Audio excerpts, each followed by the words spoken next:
Welcome back to Mike Builds a Boat. In this episode, I'm back to working on the backbone, but not before I back up and explain how I got my thinking all backwards.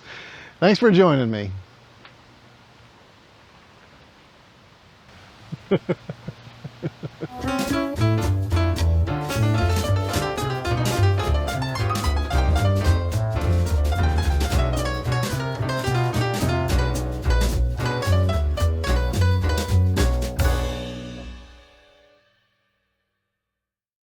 Well, it looks like we're stumbling right out of the gate for this episode with two things that I really wish I would have done differently. The first is this. If you remember back to the episode where I installed the stem and did a little bit of fairing with the keel at that intersection, I was so confident that I had this surface exactly where it needed to be. This part of the stem is laid out really accurately to the lofting provided by the designer. It turns out that after I faired in the keel and took a batten to this very forward section, I found that I was just a little bit shy of where I needed to be as far as leaving some meat on this section of the keel.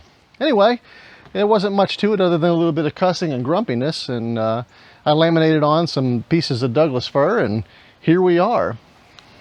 And the second thing is that my enthusiasm really got the best of me at the end of the last episode. Take a look at this guy. In the next episode, it's going to get more exciting. We're going to put the bilge stringers in and maybe do a little science experiment and try to get the chines and the shear strakes bent to their final shape and installed. Oh, you beautiful dreamer. So much enthusiasm for forward progress and not quite enough time spent thinking my way through everything. Really what I should do is refocus on things that are close to the center line of the boat, and that's what we're going to do. And that includes installing the bilge stringers. I did get that right. And also cleaning up the keel, cutting some little access notches right next to the keel that are going to help out when it comes time to epoxying the bottom planking on. And then also getting the floors cut out from several episodes back and getting those installed as they land right on the keel in the forward section of the boat. Come on, buddy. Let's work on the boat. So what I mean by cleaning up the keel is in the aft section of the boat, where the outside faces of the keel don't taper down to a feather edge like they do forward, there's a lot of epoxy squeeze out from laminating the keel pieces together that I just want to take a sand or two and get nice and smooth, because once the bottom planking is applied, that's going to be difficult to get to. So that's the first goal. The second goal is at each of the station molds, I want to cut a couple inch scallop or so right up against the keel, so that when the bottom planking is applied and there is some epoxy squeeze out, it'll be really easy to take a shop towel and some denatured alcohol and just get that wiped down so it doesn't wind up creating a kind of a little glob at each of the station molds that then would be relatively difficult to remove, or at least tedious to remove. And anything I can do to save myself a little future effort along those lines is time well spent.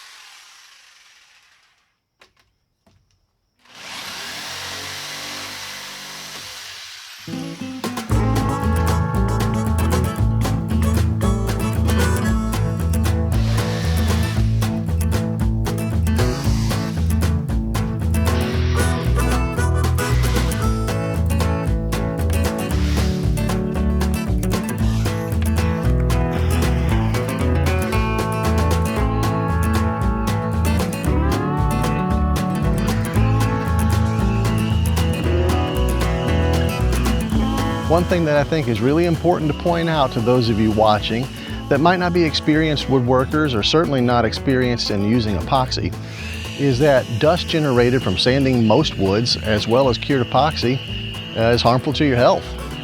So the only reason why you don't see me wearing at least a dust mask, and if not, sometimes even a full face respirator, is that I'm using a vacuum system hooked up to the sander that has HEPA level filtration built in. And that is extremely effective at pulling almost all the particulates out of the air. And coupled with a little bit of air movement that's coming through the boat shed right now, made me think that my risk level for not wearing something is pretty low.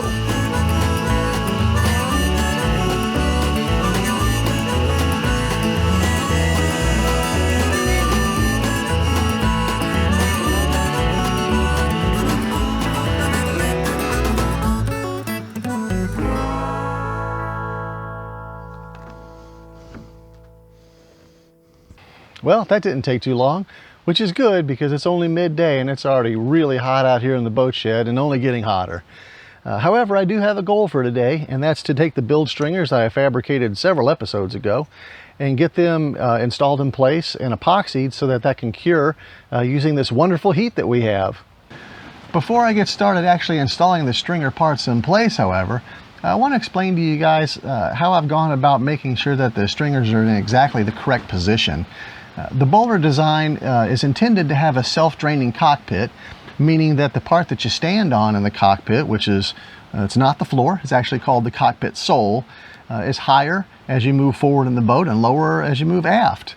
With the intention, of course, is of any rainwater or splash being able to get into the cockpit sole, run its way aftward, and then out back to the water through a set of scuppers, or essentially one-way flaps that'll open up to let the water out. Anyway, to make sure that the cockpit sole actually has the correct slope to it, I've taken a couple measurements off the plans from the forward end and the aftward end of how far above the water line the top of the stringers need to be. So what you see here is, here at the forward end at station 7, is some blocks I've put that are going to give me 2 3/4 inch of a rise above the water line. At the aft end, that's only 1 inch. So there's 1 3/4 inch of fall across 11 feet of cockpit sole, which should be more than adequate to accomplish the self-draining part of the cockpit's design.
Well, that was something.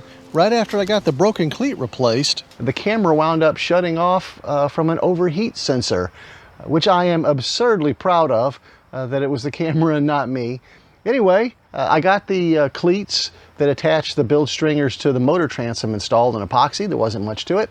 And then now I'm going to move towards getting some cleat material installed down the edge of the stringer. That's going to be really the fastening surface for the bottom planking.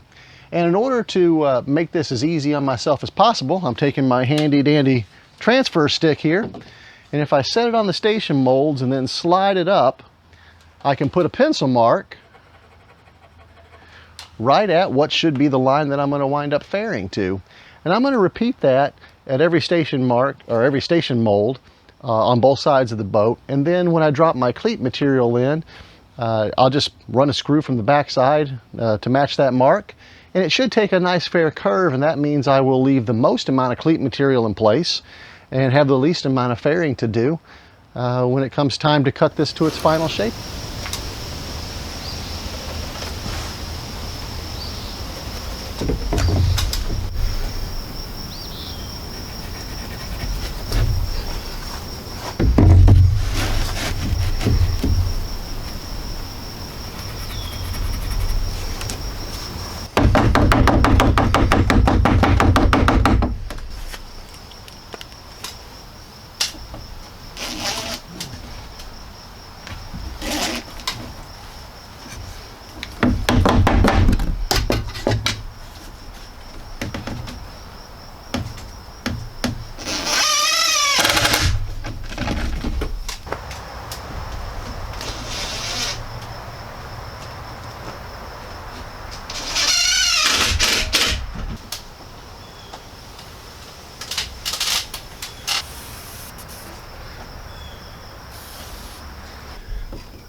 Well, it looks like it's going to be another miserable day here in New England, but today is the day that I have, and so I'm going to keep charging forward and hopefully hit my goal, which is to take the patterns that Jay made for the floors for stations 2 through 6, get them cut out in the shop, bolted on to the station molds, and then through bolted into the keel.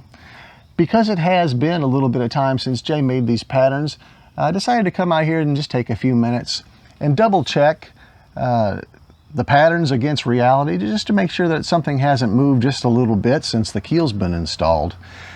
The last thing that I'm doing while I'm here is I'm taking this bevel gauge and I can push it right up against the keel to establish the angle where the floor is going to meet the keel.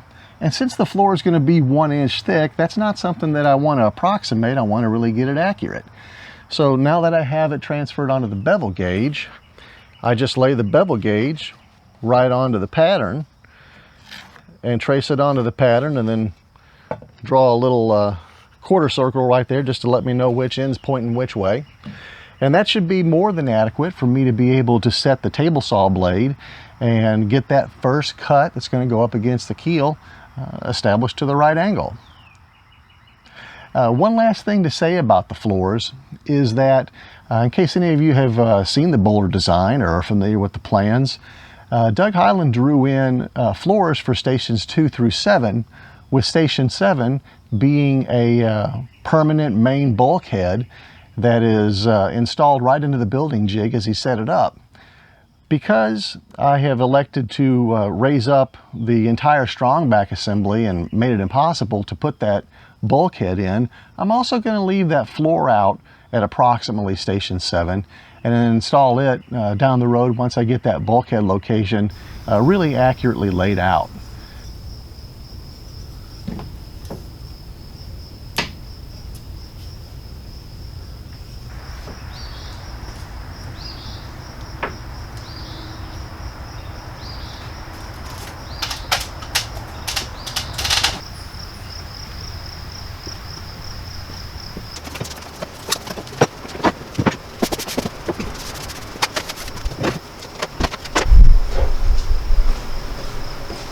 It's like having company come over.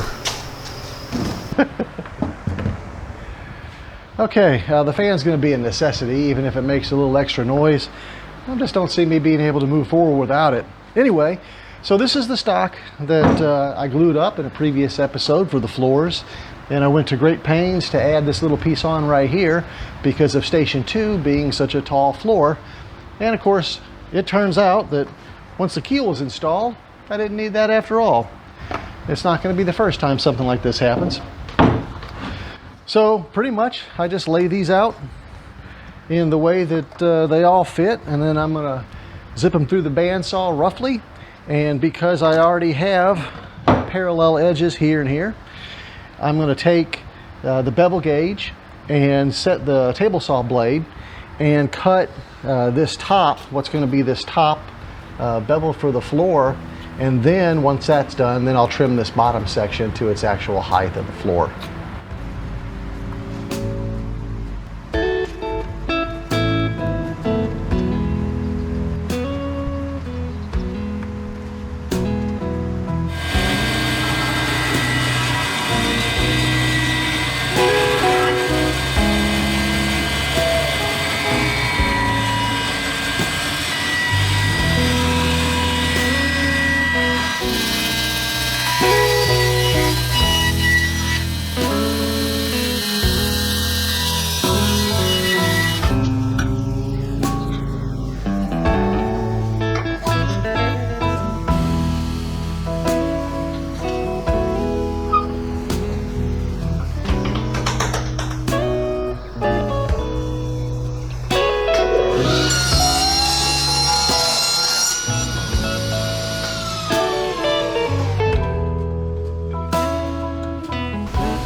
Well, they're all looking great. The angles transferred really well by using the bevel gauge and setting the table saw blade.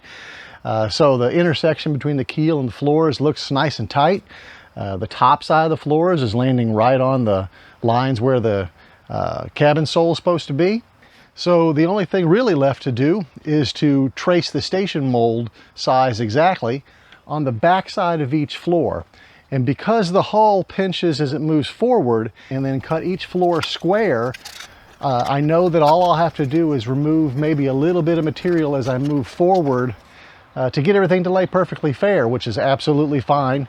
And not something I'm really going to try to do until it's about time for some of this bottom planking. Anyway, back to the shop, get these cut to their final size, and then start locating some holes for some bronze bolts.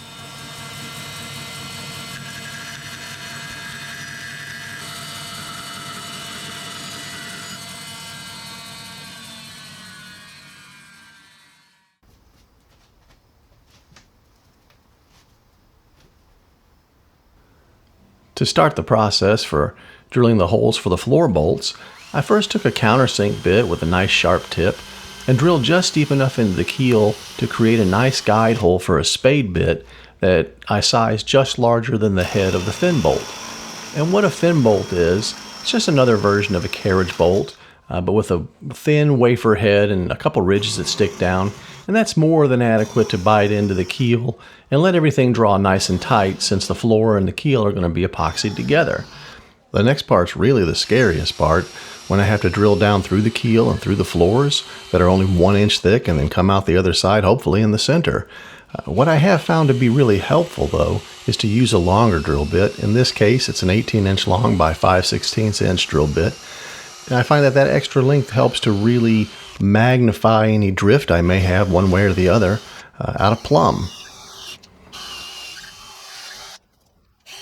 Overall, all the holes came out pretty much where I wanted them to be. So now it's one last trip into the shop to counterbore for the nut and washer for the floor bolts, and also cut out some limber holes. And a quick note about limber holes, what they are, is just holes drilled in the bottom of the floor where they meet the keel on each side, in order for water that would get into the bilge to be able to travel up and down the length of the bilge and hopefully wind up where the bilge pump is going to be.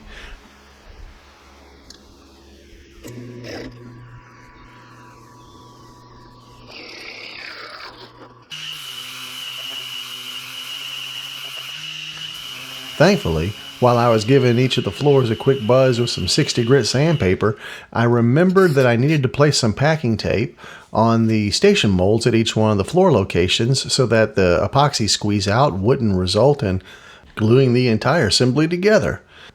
The last thing I want to make sure I pass along is that even though I'm using a slow hardener for the epoxy, it is so hot in the boat shed, and the curing time is going to be just a small fraction of what it would normally be at room temperature. So with that in mind, I positioned all the floors with clamps just about where they needed to be prior to mixing everything up, and then from there it was pretty smooth sailing. Anyway, I've talked a ton in this episode, but I felt like I had a whole lot to share because there's a lot of thinking that goes into just this small handful of wooden parts, but rest assured, they're not all going to wind up being this wordy. Join me in the next episode where I actually am going to turn my attention to the chine and the shear clamps and get them installed. Things are going to start looking quite a bit more boaty as we introduce some curve to this whole assembly. As always, thank you for watching.